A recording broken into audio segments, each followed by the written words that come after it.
We are deeply honored to welcome a global leader whose journey spans public policy, diplomacy, education, sustainability, creativity, and corporate leadership.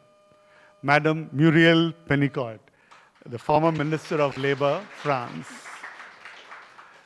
A little intro, I know no words can possibly describe all the work that she's been doing or has done.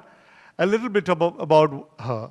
As France's Minister of Labour, she led landmark reforms that expanded apprenticeships, strengthened professional training, advanced gender equality, and made significant progress in reducing unemployment. She also established key social protection measures during the COVID crisis and played a crucial role in global labor agreements. She then represented France as ambassador and permanent representative to the Organization for Economic Cooperation and Development, OECD, where she championed major initiatives on climate action, youth inclusion, and gender equity across member countries. Before her public leadership role, she held senior executive positions leading human resources, sustainability, and organizational strategy across major global corporates, influencing the culture, governance, and future readiness of some of the world's most respected organizations. The other interesting aspect about all what I said right now, that she's also a photographer. So I don't know how many of you know that she actually came to India, if I'm right, ma'am, to be part of the Indian Photo Festival that's happening in Hyderabad, and she was one of the speakers last day.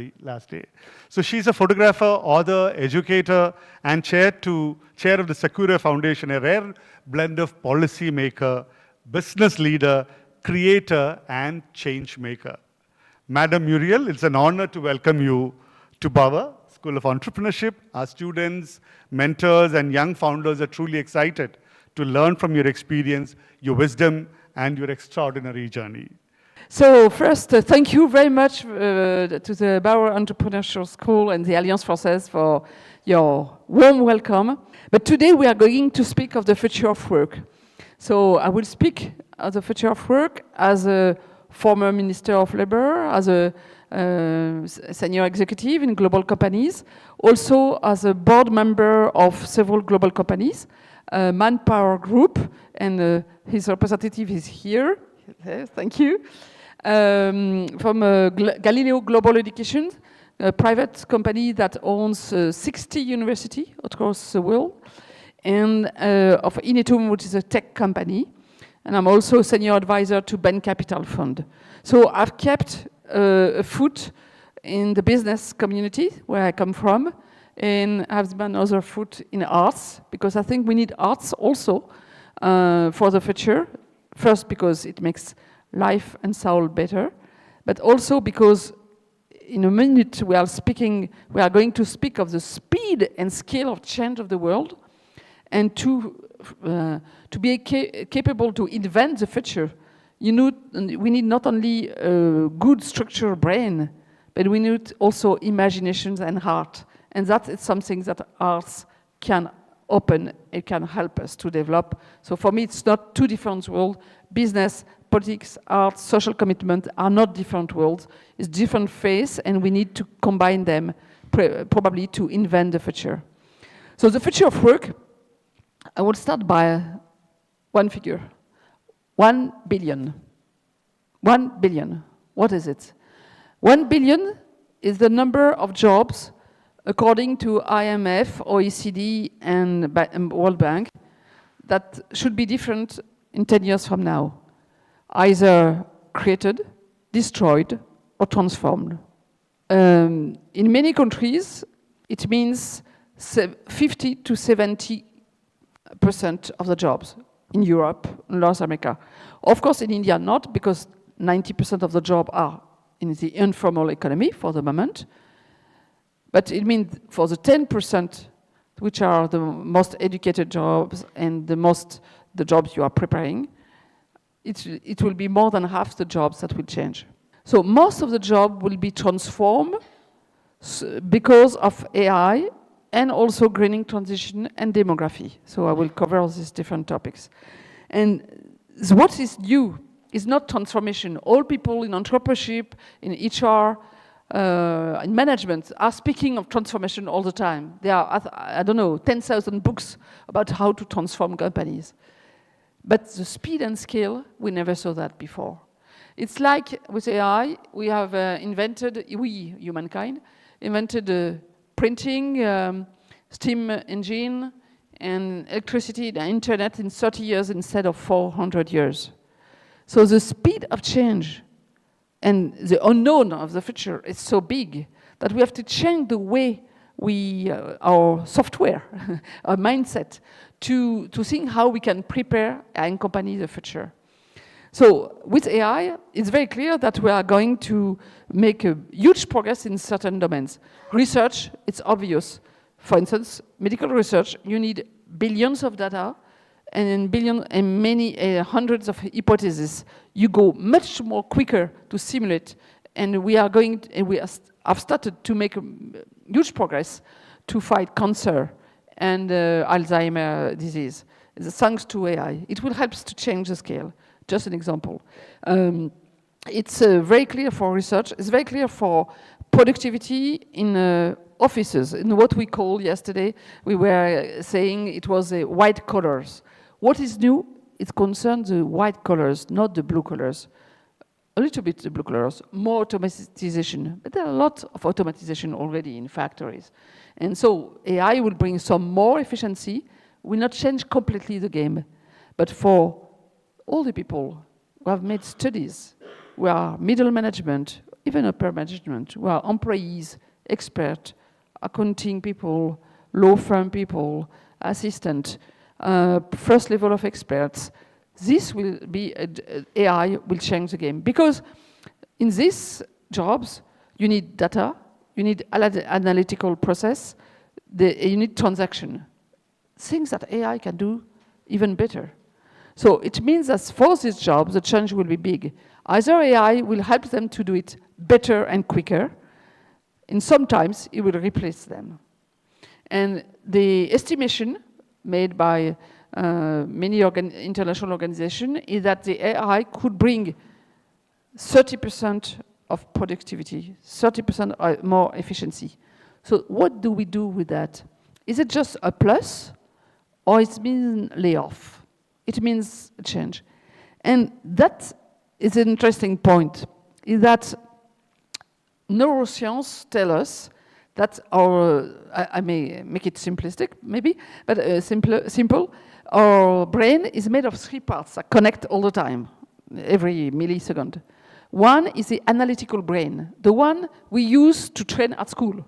Be logical, learn, analytical data, facts, all that. That's the part that AI can improve, augment, copy, and sometimes replace.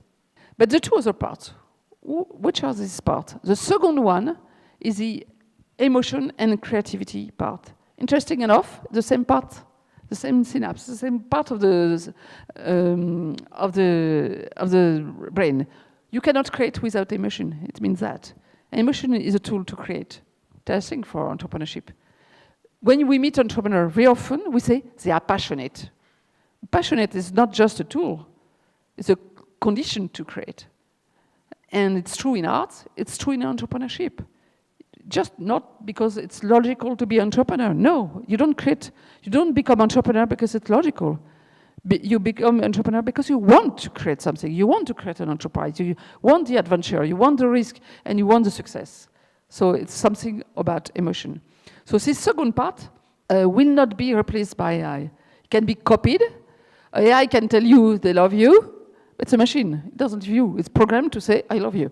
So it's very important to understand that, because that's the part for imagination, for creation, for drawing the future, so shaping the future. This one, we must be conscious that only human can do it. And the third part is a practical knowledge, how you make things with your hands. It can be in any domain. It can be crafts, it can be construction, it can be cooking, it can be everything. Usually we undervalue this. The job less paid, sometimes not at all when it's a woman at work at home. But these jobs will be very little changed by AI. But their value will increase because it will be needed. So it's interesting to see that how this idea of the brains change something. One hospital in Montreal, the main hospital, has implemented AI since 3 years fully, everywhere they could. You know, a hospital is a huge logistic machine. You have to transport patients, beds, food, medicines, drugs, a lot of things. So all that is automatized. Even the patient, there's a machine to help them to be in the bed. They save 30% of the job, confirming the simulation of 30%. They could have just said, okay, economy, less 30% of cost, that's good. But because neuroscience say also that we know that the human relations is healing, has an impact. The care is not just to be nice, it's an effect on the healing of people. So they put 30% more people in front of patient for information and for care.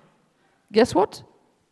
The people go out of the hospital completely healed very quickly, much more quickly. That's the right answer. I'm afraid that most companies, most hospitals, most governments will just say, we save jobs.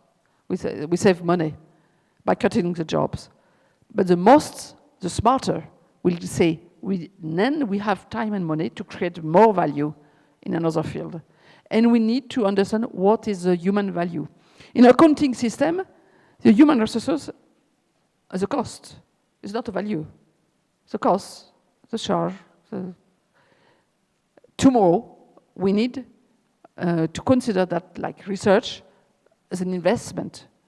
But we'll have probably to change also our accounting system. Otherwise, it will be just cost cutting, and we'll not take the chance of the 30% of the time saved to say how we can do better, more creative, more efficient, but with the human touch. The radiologist Congress, Worldwide Congress, a few months ago, said that they could save 80% of what they are doing will do better by AI.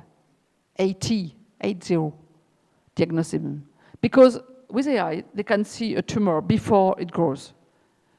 A radiologist with a lot of experience can see when it grows a little bit. It will save life. So they could complain and say, well, the job is lost. We have 10 years of study for nothing. They said, it's fantastic. In fact, we have no time to speak with the people. We also could do immediate biopsies or some exams. We need to reinvent a job. So AI is, for me, if we take it well, is the way to reinvent the jobs. Something that can happen with AI also is the social fracture, to increase the social fracture. Why? Because some jobs will disappear, but the very, very qualified jobs will not disappear. I say sometimes, if you know Greece, you remember Socrates, it was 2,500 years ago, and he said the art of thinking is the art to ask the right question. It's called a prompt today. So the art to ask the right question will be so important tomorrow, But there can be a social fracture for two reasons. Some of the middle jobs will disappear. And also, there are people, it depends of countries, but there are almost everywhere, 10 to 15% of people who cannot read, cannot access to internet. They are left behind today, but they will be left behind even more. And sometimes also AI, with the data centers and the training system of the AI, create new social division of the work. For instance, how do AI learn today? One day they will learn by themselves. Today, it's people, young people in India, Southeast Asia, and Africa. There are 150 million of click workers, and all day long, they are saying, no, that's not an apple, it's a pear. So, okay, correct. You know, they are correcting until the AI knows. They are trainers. They are paid $1 or $2 a day. So, you know, in each system, you create side effects, and it's important to understand that. Side effect on the green economy is very important too. We estimate that with all the data centers and that will be built in the world, it will be 15% of the CO2 impact in the world, and it will take 10% of the water resource of the planet, the one we use, the human, not the ocean. And so we need to balance all that. All the things that will we be able to do much better, much quicker, and it's really a game changer, but also what the condition, and of course to finish with AI, the question of cyber security, social control. In China now, you cannot do 1 meter, 1 click, with everything is transparent. You are 100% in control. Some of you have read 1984 for Aldous Huxley. It was 50, I think he wrote that 60 years ago, something like that. Yes. And today, everything he said is true, and even more. So we are living in a dystopia moment, in a certain way. And so it's why, for me, it's not fatality. It's the time for choice. Choice as a company, choice as citizens, choice as trainers. How we use the best of AI and how we mitigate the risk, we control the risk. It's a very important question. For company, there's a big risk that all the data go away, and the value is in data now. So if your data go away, yeah, your business is dead. So that's a good question. It's true for individual. And just to give an example, the Denmark government, parliament, last week decided that now your face, your voice, it's part of our identity and protected by law, like the intellectual property. So our body, our face, our voice, now you cannot, if you are copied, you can go in court and you say, that's the kind of question we'll have to do. And so the impact of AI is huge. We can speak of AI for hours, but I think it's interesting, certainly not to say, ooh, I'm feared, but very cautious and using it completely, but with the idea how we are conscious of the limit we need to put and then to use for the best and not for the worst.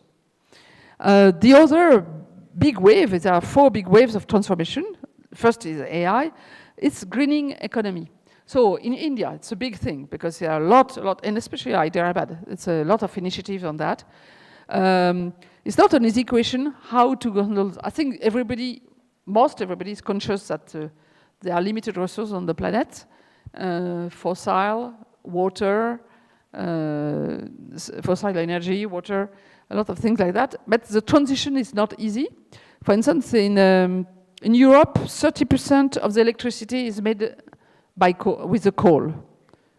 But in India, it's 75%. 75. So it's not a transition, it's a revolution. You have to change the whole model. And it means also that from a labor standpoint, the skills to be a coal miner is quite different for a technician of maintenance of a nuclear factory or of a solar plant. So it means short-term and long-term have to combine. It's one of the difficult parts of the politician world. Say, do you prepare for next election or for next generation? The answer is both. and sometimes both converge, sometimes it's a challenge. But exactly the question. But from a standpoint of jobs, I think it will not come back. Even in countries like US, they come back politically. But company cannot change of strategy every 2 minutes. The entrepreneurs know that. You cannot change your strategy every time the law is changing, because it takes years to build a strategy in real. So a lot of company in construction, energy, food industry, textile, water management, waste management have started to embrace green economy.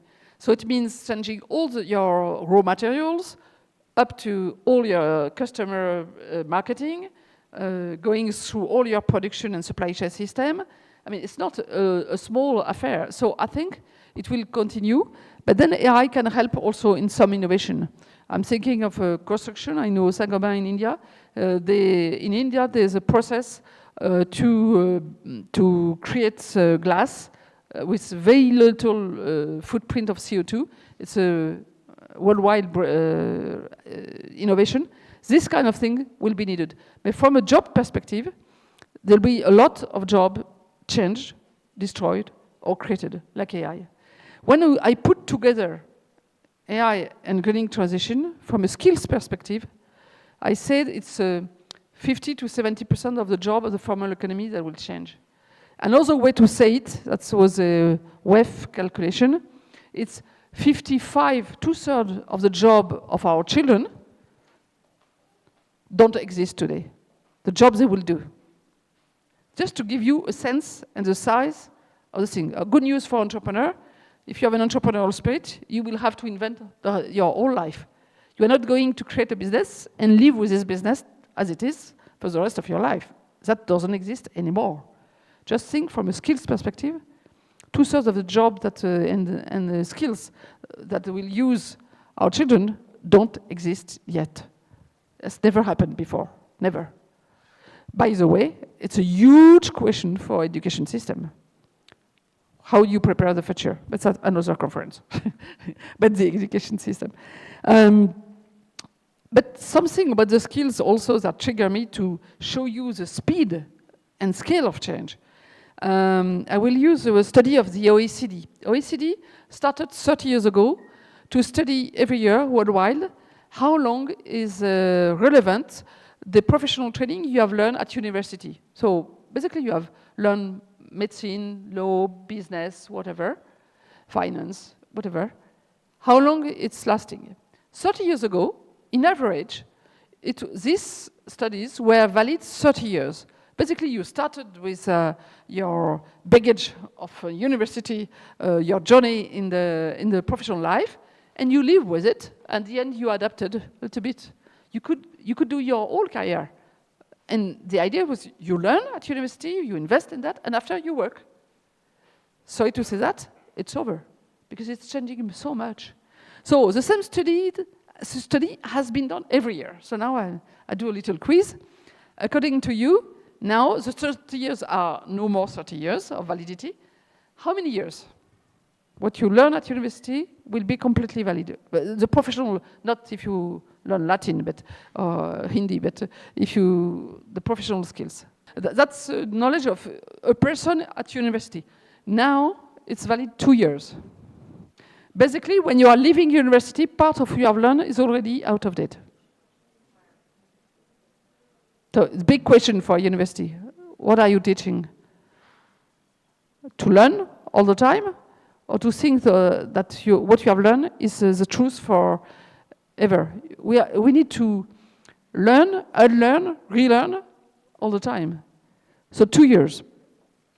It means the revolution of the work of tomorrow is that the skills will be at the heart, but not the skill as a passport for life. University will not give a passport for life.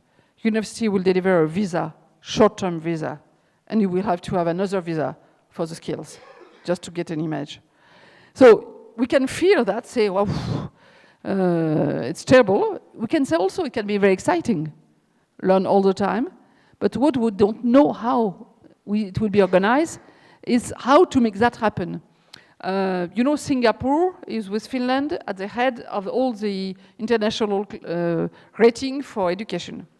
And the Prime Minister of Singapore, seeing this question, said a few months ago, we have made the calculation for the Singaporean active population. It means that all the change in the work, we should train and retrain or reskill all the Singaporean working person each year we should train them 180 days a year. Well, of course, they won't go to university or to school 180 days because it's impossible. You cannot have half the population at school. We need to invent in companies a way to learn all the time. So there are some experiments of companies that said learning organization mean also that you don't let 1 day or 1 week finish without saying, not only have we been successful or not, what have we learned this week? What we have learned because we fail or because we succeed, but we didn't know why? What did we learn from a customer? What did we learn from our employees? What did we learn from the shareholders, from the market, whatever? This attitude of learning all the time and asking the right question and looking for the answer by cooperation, it's something which at the stage of pilots today in many places in the world, but I think we need to invent that. And it will be interesting time, but it will be needed. Otherwise, company will look for many people they won't find on the market, and there will be many people out of the market with not the proper skills. So it will be, the mismatch will be big. So that's a big question. And this question is increased by the third wave with AI and greening economy, the third wave of transformation, which is demography. Demography should be the better love science for economy. There's no so many domains where you know 20 years by advance which resource you will have. With demography, except you have a big war or a big pandemic, you know 20 years before how many people you will have for the labor force. And demography has changed dramatically the last 20 years. In North America, Europe, Russia, China, India, not India, Japan, the decrease of population has started 25 years ago. So it means that the birth rate today has changed a lot. In Europe, it's 1.6, like in US, child by woman in a lifetime. It's how we measure. In France, it's 1.7. In India, it's 1.9, has decreased also. But in Africa, for instance, 1 out of 2 African is less than 20 years old. So what is clear that from a demography standpoint, Asia is a big part because with India first, number 1, then China, Japan, Southeast Asia. In 10 years from now, 80% of the worldwide population will be in Asia. We are very close to that already, but it will be in Asia.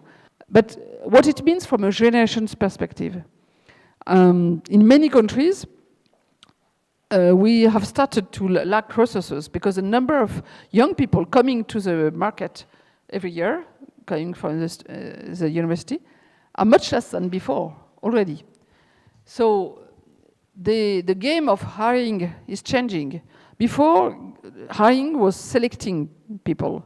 In some countries now, it's seducing, no more selecting. And young people have a choice, which is good for them. But it's a challenge for the companies. And this question of demography and education that has to change, we can be a game changer. We can be a game changer. And I would say we have to be a game changer. Because if we just consider all this wave like a tsunami, okay, it will be really difficult to handle. But we think that because it's a big moment of big change, and the change will be the normal life, change is going to be structural. It is a place to create new things. Then I think there's a big space for entrepreneurs and for companies and for people to invent the future. The future is not written by advance. It's not what I want to say. The meaning of what I say. It's not written. It's what we are going to do with that, and not in 10 years. It starts now. Time for choices has started. It's now. So now I would be very happy to have your comments, your questions, and maybe we start, both of us. Thank you, Muriel, for great insights to be shared today. Quick responses, which I possibly could pick up from her talk today was she's put up some of those little, I don't know whether you can call it a little scary, some stats about how AI is changing in terms of, 60% of jobs getting redundant or going to be, not there at all. The young population or the older population in some of those countries getting significantly lesser. A lot of changes in the way that, like she said, somebody joining a university at the end of their third year or fourth year, whatever, you don't know what is the kind of job. So 2 years is the validity of most of the jobs that we are holding today. So there's a lot of perspectives, but I'm seeing the other side of it, which means the jobs that are lost, there has to be something compensating there. And to me, ma'am, I think that is the biggest space for young entrepreneurs to step in. Because who will create these jobs? Somebody has to create these jobs for the rest of the generation to continue. So my question on behalf of all of us today is that while India is today one of the youngest population in the world, and we are one of the fastest growing startup economies in the world. So a lot of youngsters, like how we are having here, a lot of youngsters across the country is moving into entrepreneurship as a career. And in that space, how do you think globally, entrepreneurship is as a career is coming up, and the requirement, the need of entrepreneurship, because to create 60% of jobs is not an easy task. I don't think it can be done by policymakers or the governments alone.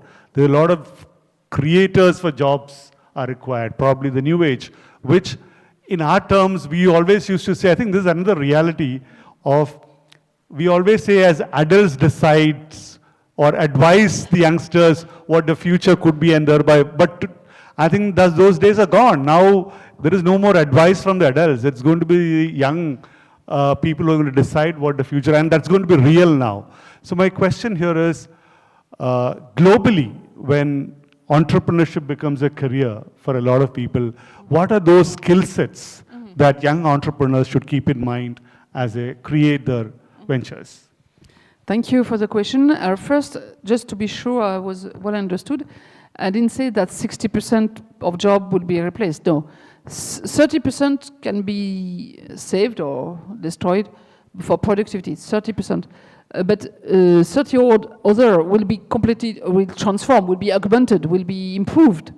So the 60% total, it's created, destroyed, and transformed. But transform is a big part. So then on entrepreneurship, maybe something specific for India and something general for entrepreneurship.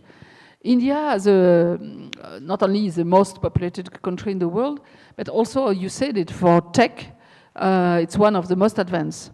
And it's interesting for a sovereignty standpoint, and do some geopolitics 1 second, not a former ambassador and minister, is that because the two blocks, US and China, are face to face, a lot of actors are very interested to invest and cooperate with India, because it's the third force. It can be an opportunity for India. And speaking of tech, it's interesting to see that India has been chosen by all big companies in the world to outsource because the labor cost was low. That's one dimension. But also when you look, most of the CTOs in Silicon Valley are Indian, and in Europe too. I mean, the quality of engineers is very well recognized.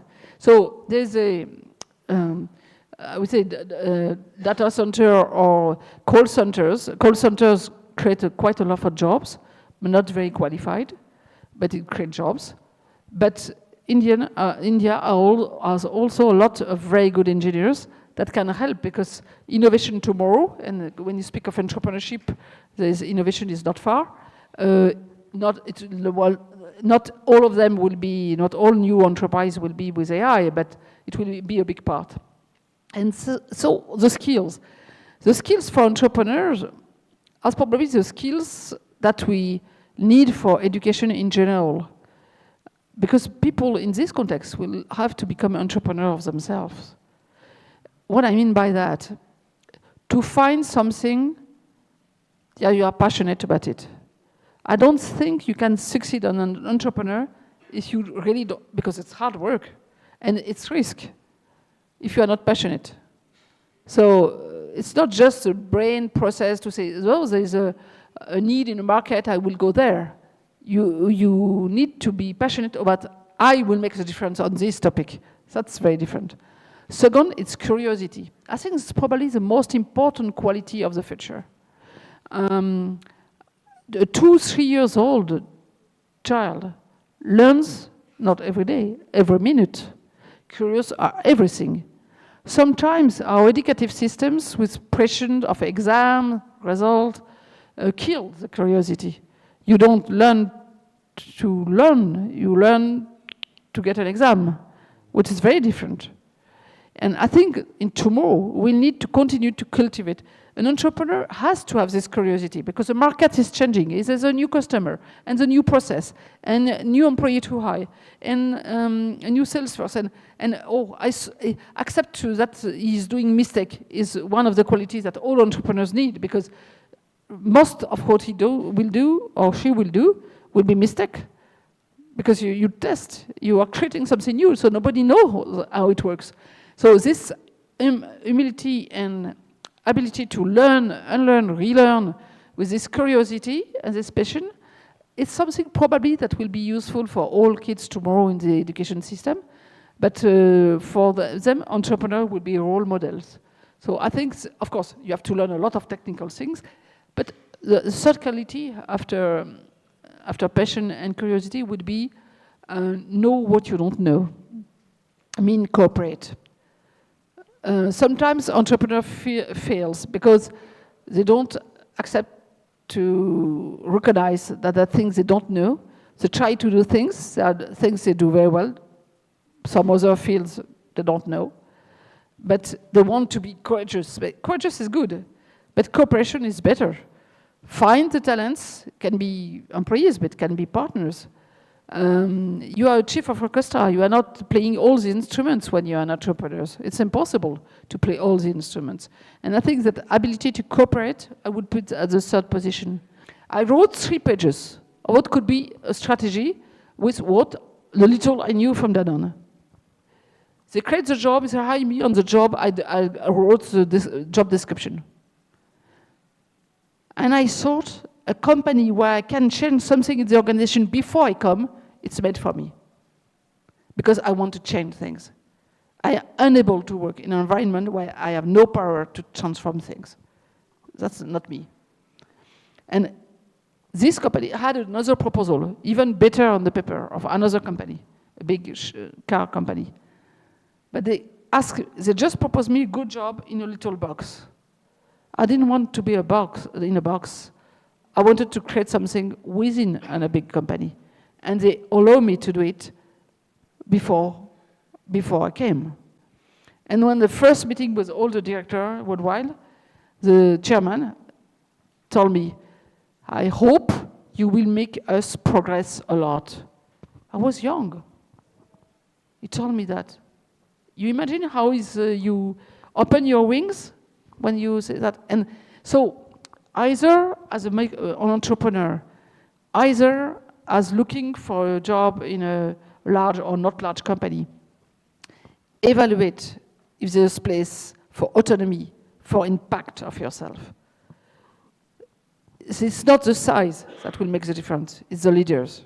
Some leaders want people around them that makes the difference. Not only fits the job, not only do the job, bring something to the table, push the walls, create something new. This kind of environment is done for micro-entrepreneurs' spirit. If it's just a good job, a good salary in a box, and you are just a tool in a big machine, even if the job is good, you will get bored very quickly if you have an entrepreneurial spirit. If you have an entrepreneurial spirit, even if you choose to go in a large company, go in a place where you feel you meet leaders that want people like you. That means people will have ideas, that will want to push the walls, to create something new, to cooperate, to create something new. And that's the way you evaluate where you want to go. But don't look only on it looks good, good title, good money, because you can get bored very quickly. So that's, for me, it's very important.